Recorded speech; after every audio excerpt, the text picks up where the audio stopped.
Na-recover ng mga otoridad ang mga labi ng 3 sa 4 na batang tinangay ng ilog sa San Jose del Monte, Bulacan sa kasagsagan ng habagat.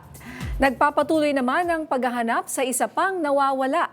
At live mula sa Marilao, Bulacan, may umaarangkadang balita si JM Pineda. JM.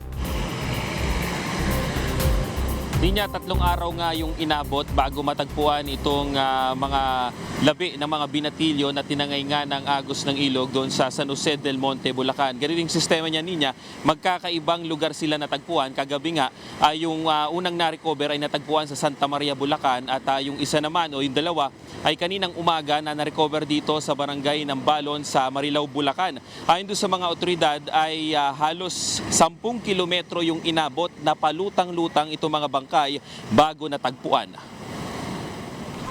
Mahirap ka yun eh. Kasi di ko pa maano eh. Di ko pa talaga siya kayang tanggapin. Di ko pa kaya.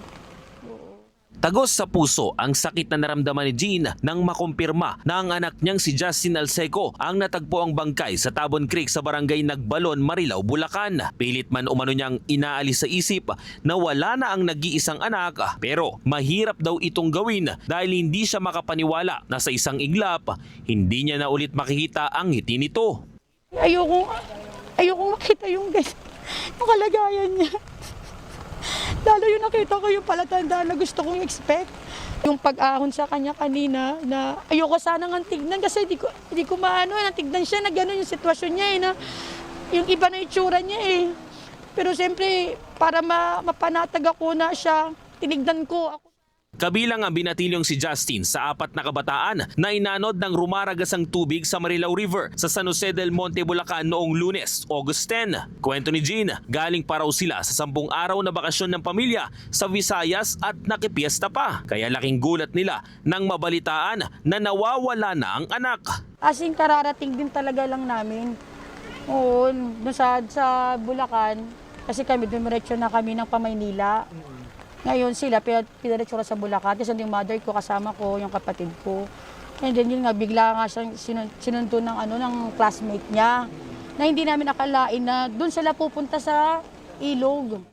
Alas 8 na kaninang umaga nang makita ng mga residente sa barangay Nagbalon ang katawan ni Justin kasama ang isa pa sa mga nalunod rin na teenager. Sila na ang pangalawa at pangatlong na-recover na mga rescuer.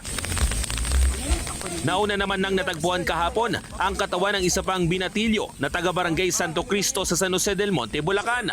Pinagahanap pa rin hanggang ngayon ang isa pang biktima na tinangay din. Sabi ng kapitan ng barangay Gaya-Gaya na may sakop sa ilog, delikado ang paliligo sa lugar lalo pat masama ang panahon kaya mahigpit rin nila itong binabantayan. Pagka pangit ang panahon, lalo't may habagat na ganyan, malakas ang ulan, almost pang 9 days nang umulan eh. Ay tumataas yung ilog. Galing kasing bundok yan eh. Ninya, kaninang alauna nga ay nakuha na yung bangkay nitong ni Justin doon sa mismong pinagkuhanan na creek doon sa barangay ng Balon sa Marilao, Bulacan. So yung ang hinahanap na lang ngayon ay yung huling biktima na taga-Caloocan naman. Ninya. So JM, meron daw bang tulong na ibibigay ang LGU para sa mga kamag-anak ng biktima?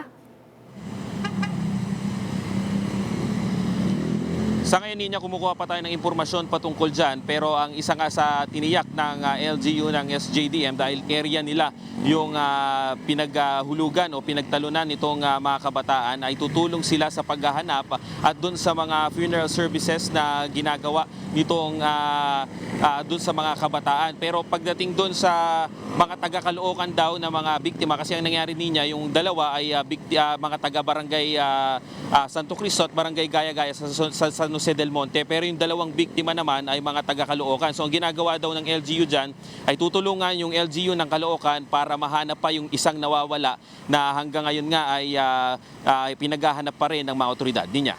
Okay, JM, nakikiramay po tayo sa mga kaanak, sa mga mahal sa buhay ng mga biktima dyan sa pagkalunod nila dyan sa Bulacan. Maraming salamat, JM Pineda.